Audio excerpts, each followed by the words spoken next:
Alors que le soleil disparaît derrière l'horizon meurtri du Donbass, une vérité glaciale s'abat sur le champ de bataille.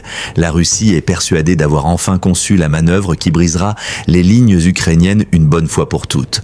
Le Kremlin est convaincu que sa grande stratégie, une vaste manœuvre d'encerclement destinée à étouffer Pokrovsk, ne peut plus être arrêtée. Moscou imagine déjà le resserrement rapide du piège, une avance irrésistible, une victoire inscrite sur la carte comme une fatalité. Mais dans l'ombre de cette confiance presque triomphante, quelque chose de remarquable est déjà en train de se produire. L'Ukraine s'apprête à renverser le scénario, silencieusement, habilement, décisivement.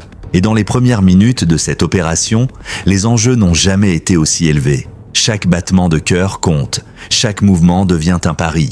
Chaque erreur pourrait faire s'effondrer des lignes entières de défense. Le plan russe repose sur une tenaille dirigée vers Myrnorad, un point névralgique situé au nord de Pokrovsk. Si Moscou parvient à fermer la mince ouverture de 3 km encore accessible, les troupes ukrainiennes se retrouveraient piégées. Le concept est simple.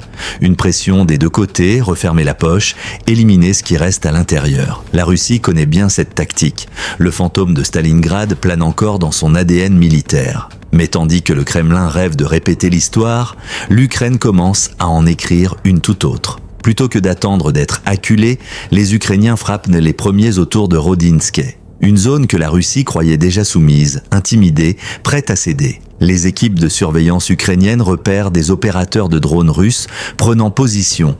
Et quelques instants plus tard, un Su-27 hurle au-dessus du champ de bataille. Une bombe JDAM américaine fond sur la cible et l'anéantit en une seule déflagration. Quelques secondes plus tard, une seconde JDAM pulvérise un bâtiment fortifié à la périphérie de Rodinske, tuant des officiers qui préparaient des incursions plus profondes. Un brouillard dense s'installe sur la zone, épais presque protecteur, masquant l'avancée de véhicules blindés ukrainiens entrant dans la ville. La Russie tente de contre-attaquer avec des chars et des drones FPV, mais la visibilité s'effondre. L'Ukraine démantèle l'assaut avant même qu'il ne prenne forme. Une nouvelle paire de JDAM écrase ensuite des soldats russes retranchés dans un complexe industriel, réduisant en miettes le fragile point d'appui que Moscou croyait avoir gagné. Rodinske est sécurisé temporairement, mais le véritable objectif ukrainien se situe bien au-delà de la défense d'un simple village. Car tandis que la Russie pense distraire l'Ukraine, Kiev prépare la plus audacieuse ruse de tout le théâtre de Pokrovsk. En exploitant l'élan gagné à Rodinske, l'Ukraine lance ce qui ressemble à une offensive multilatérale, suffisamment bruyante, confuse et crédible pour activer la peur russe. Les mouvements de troupes, les changements d'équipement, les préparations visibles alimentent une illusion méthodiquement façonnée.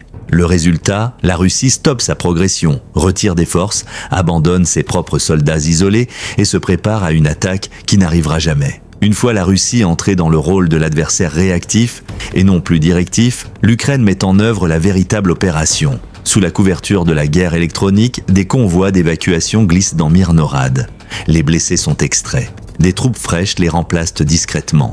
Des armes, des munitions et des fournitures affluent dans cette ville que la Russie était à quelques heures de couper du reste du pays. Ce qui devait devenir un piège se transforme en artère vitale. Totalement convaincue de la réalité de l'attaque simulée, la Russie continue de détourner des renforts vers le mauvais front. L'illusion est parfaite. L'Ukraine vient de gagner du temps précieux, vital, capable de façonner tout l'hiver. Et tandis que Myrnorad se renforce, la Russie reste engluée dans la bataille infernale pour Pokrovsk. Assauts massifs, frappes de missiles, essaims de drones, des attaques incessantes, semaine après semaine. Mais même avec 135 drones et plusieurs missiles lancés en une seule nuit, Moscou échoue à briser les défenses ukrainiennes. Les pertes s'accumulent, les ressources se consument, la tension se rétrécit.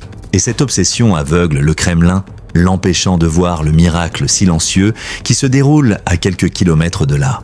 Pour l'Ukraine, la stratégie est limpide, ralentir la Russie jusqu'à ce que l'hiver referme son piège naturel. En janvier, les températures chutent sous zéro, les blindés ralentissent, les drones s'essoufflent, les assauts perdent leur élan. Si l'Ukraine peut tenir Myrnorad durant les mois les plus durs, la tenaille russe s'effondrera sous son propre poids. Les ravitaillements transforment progressivement la ville en forteresse interconnectée avec Dobropilia et Pokrovsk, 3 fronts coordonnés formant un bouclier que la Russie ne peut briser rapidement. L'Ukraine sait que Pokrovsk pourrait finir par tomber, mais seulement au prix de pertes russes colossales.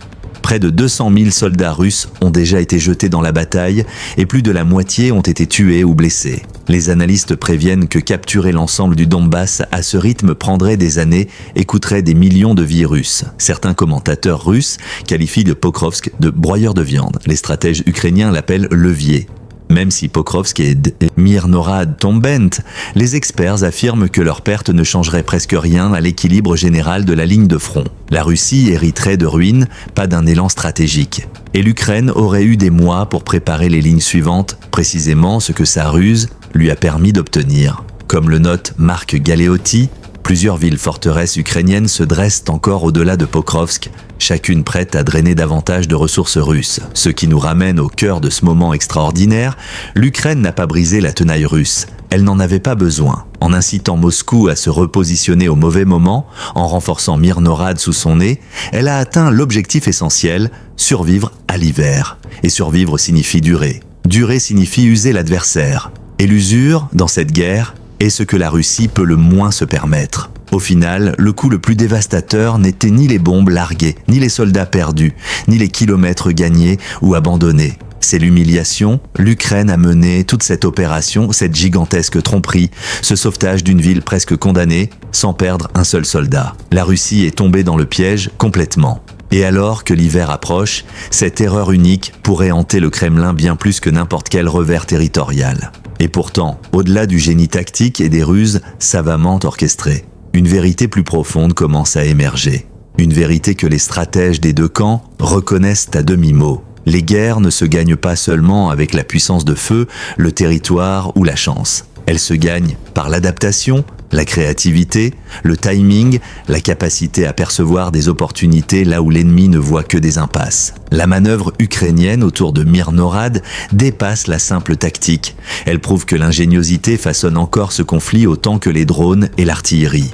Pour les forces russes, l'impact psychologique pourrait être plus dévastateur encore que la perte territoriale. Des soldats qui croyaient à la victoire imminente murmurent désormais des doutes, des erreurs de calcul, des offensives avortées, des officiers disparus dans des ruines. Et pour l'Ukraine, dans cette étroite fenêtre d'avantage, une vérité s'impose.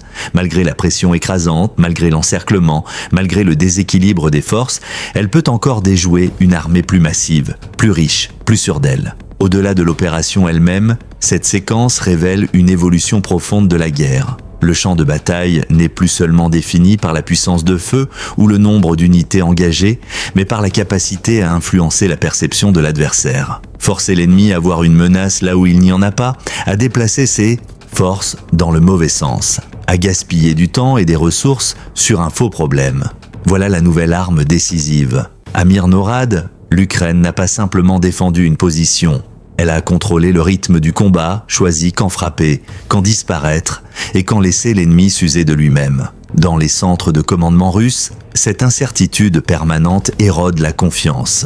Chaque mouvement ukrainien est désormais suspect, chaque silence devient inquiétant. Cette pression invisible pèse sur les officiers, sur les soldats, sur une chaîne de commandement déjà fragilisée par des mois de pertes et d'efforts infructueux. Ce doute corrodera lentement l'efficacité russe bien après la fin de cette phase de combat. Ainsi, autour de Pokrovsk et de Mirnorad, l'Ukraine n'a pas seulement gagné du temps. Elle a imposé une nouvelle réalité stratégique, celle où survivre, durer et désorienter l'adversaire vaut parfois plus que conquérir un terrain. Une réalité dont les conséquences continueront de se faire sentir, longtemps après que les cartes auront cessé de bouger. L'embuscade parfaite ne visait pas à tuer, elle visait à survivre. Et elle a fonctionné.